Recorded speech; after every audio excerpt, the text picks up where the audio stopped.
Hey everyone, welcome back. I hope you've been keeping well and managing to stay warm in this cold weather. I've done things a little bit differently this week, so I hope you enjoy it and let me know what you think. But without further ado, let's get on with the update. Thanks for watching everyone. I've been working on the bonsai a little bit. This is the conifer I said a couple of weeks ago that I needed to repot, so I've just repotted him. I've given him another bit of a prune and a bit of a rewire, well, complete rewire. Didn't do a very good job, but this is kind of my play with it tree, not really worry about it and just see what happens. I'm quite happy with how it's looking now. So a little bit of a nice close look at it and then look at my bad wiring. I'm happy with that. It's got quite a nice thick trunk coming, quite a nice shape to it. So this one I'm not going to wire, I'm just going to grow him by pruning him. There's a very small chance he could be a blueberry, but this is only the second year that it's really been here, so this would be the first year it would bear any fruit. But the red new growth is a bit of an indicator towards that, and the main factor is it came out of a pot that had a blueberry in it anyway.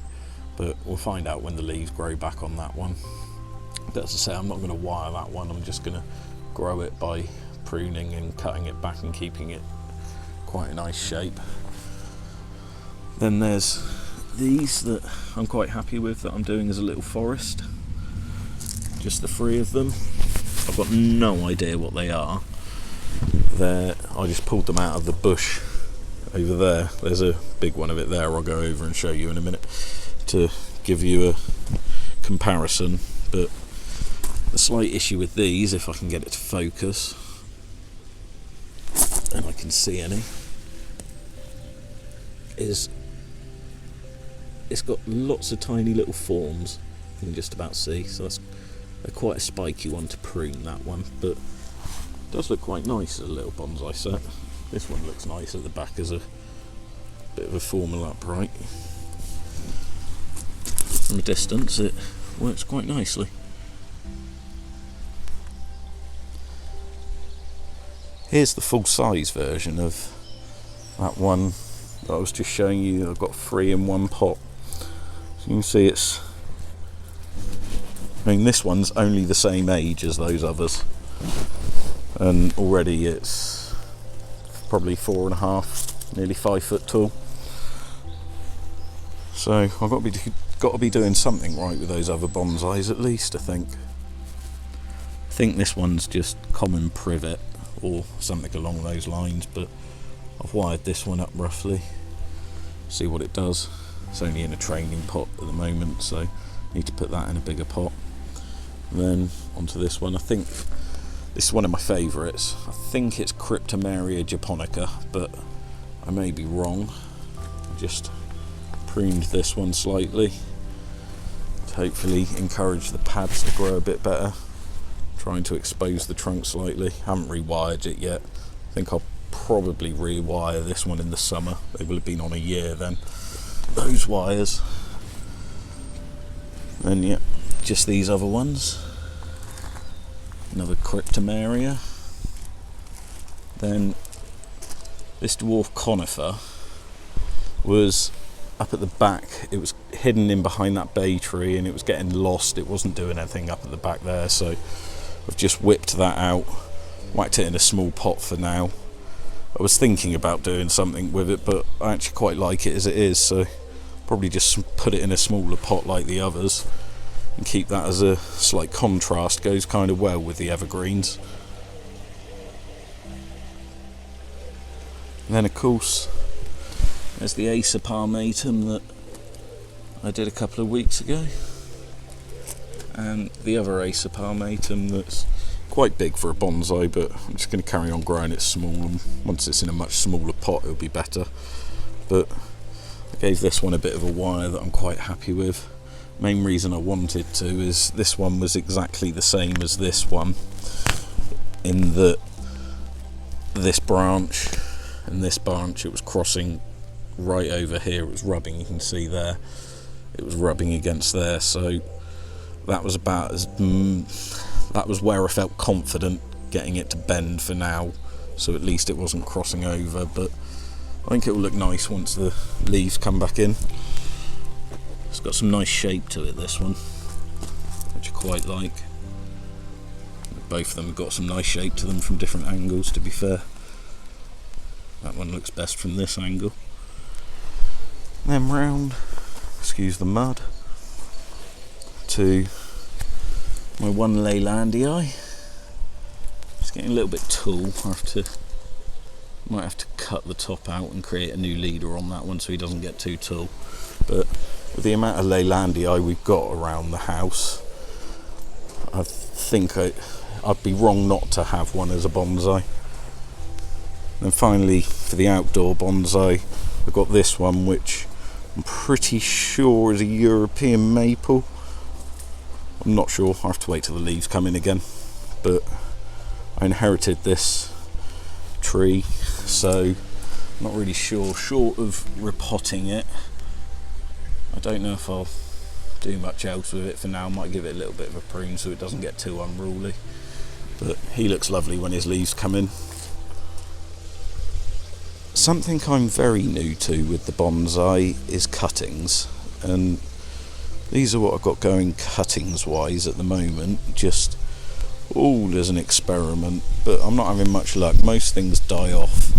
I'm hopeful of these couple of ones. They've been in there pretty much since I got the Cryptomeria japonica, so they seem to have taken, but most of the other stuff dies, but some of it might have taken. I'm hopeful, always hopeful. There's a couple of bits, but I'll check back in another 6 months and see how they're doing there.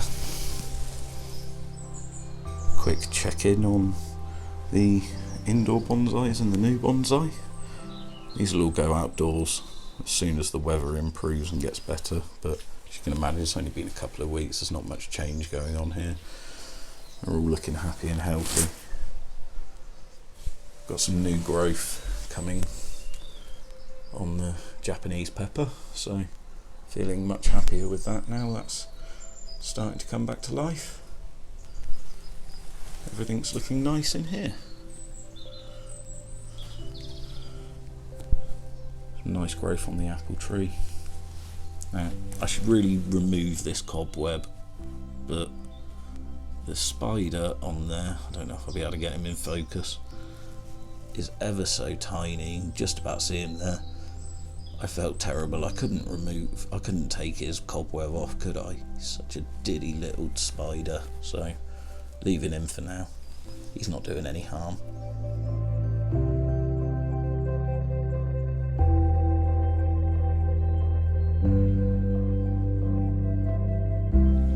Now, even though it's the middle of winter, there's still plenty of jobs we can be getting on with around the garden. Most notably, cutting back our deciduous trees, our fruit trees, except for cherry trees, of course, because they're prone to a fungal disease if you do it at this time of year, and things like our shrubs.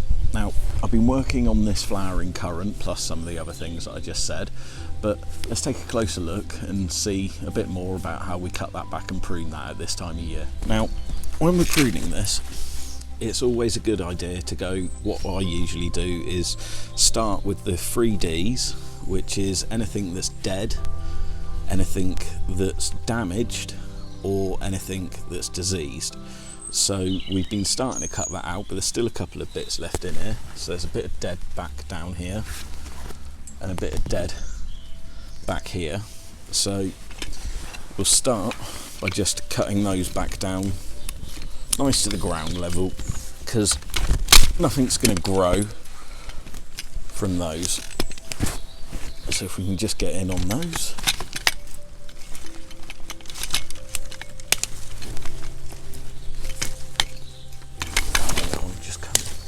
Just snapped off. And that's a good indicator to show you that it's dead. It'll just snap, and it's the noise as well will give you that. So we've been going around getting most of that out. Then beyond that, what you want to try and do is clear some space in the middle, so these central branches that have got new growth on them have got space to grow. After that, you just want to start cutting out any branches that cross over and any that are getting in the way of each other, inhibiting other branches. So I've still got quite a lot of work to do on this one. But in terms of when you're cutting back, you want to find a branch that you want to cut. So let's say this one. And you don't just want to cut anyway, you want to ensure that you don't cut through a bud there, so that would be a bad place to cut. So what you want to do is make a cut just above a bud. There. So now new growth will spout from that point and it won't die off. So anyway, it doesn't look like much as it's the middle of the winter, but that's how we prune back our flowering currant and other shrubs, and hopefully that should set it up to grow back nice and strong in the spring. I'll keep you up to date on that. We started to prop the cordyline back up. Still looks a little bit of a kink in the growth, but the sunlight will sort that out. It'll just have a nice S-shaped trunk, but we stake that. We think we're going to put another one in on the other side just to make it sturdier, but that's looking a lot better now. It doesn't blow around in the wind and lean off to one side. Finish bracing the cordyline now then, one either side. It's not the prettiest thing, but I'll take functionality over beauty any day. I was also just considering how nice a lot of the alpines look at this time of year. The snow really helps them, obviously because they're alpines, but really a nice lot of winter colour going on back here. I'm quite enjoying. Not looking too bad at all for the time of year. Look much nicer in the summer, obviously. Quite difficult to see, but I've got a temperature of between about 8 and 9 degrees C in the pond, so it's holding steady and I'm quite happy with that. Let's just go take the cover off quickly and say hello to the fish quickly, see how they're doing.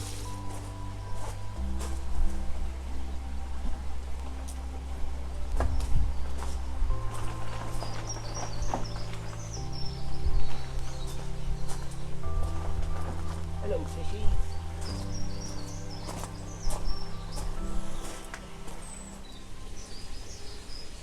Right, let's go and have a look, see how the fish are doing. If they want to come and have some food or anything.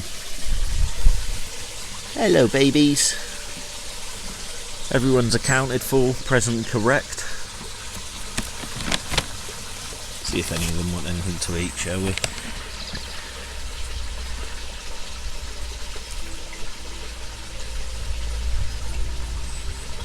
Just a bit of wheat germ food. They're not that bothered. It's below, as I say, it's between 8 or 9 degrees centigrade in there at the moment, so they're not going to be overly fussed about food. Can't even get it.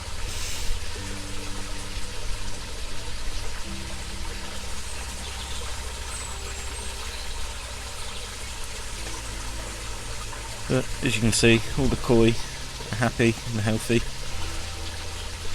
Pond isn't looking too bad. Well, it's looking good. I'm happy with how it's doing.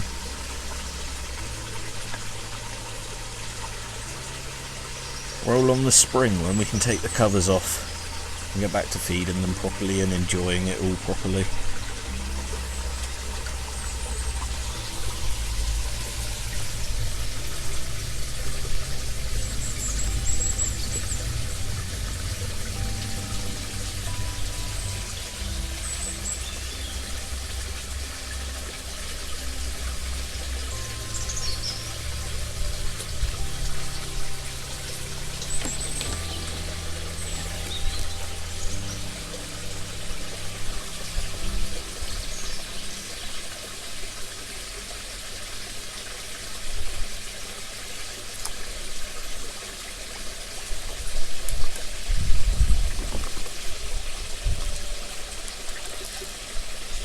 Right, I'll let them eat that up, give them a little bit more in a little while, and then I'll close it up for the night. No point in letting the heat out. There we go then, another week closer to spring, always a good thing. I hope you enjoyed the video, and all that's left to say, as ever, if you haven't already and you made it this far, don't forget to hit that subscribe button and the like button as well next to it. I'll see you in the next one, everybody. Take care.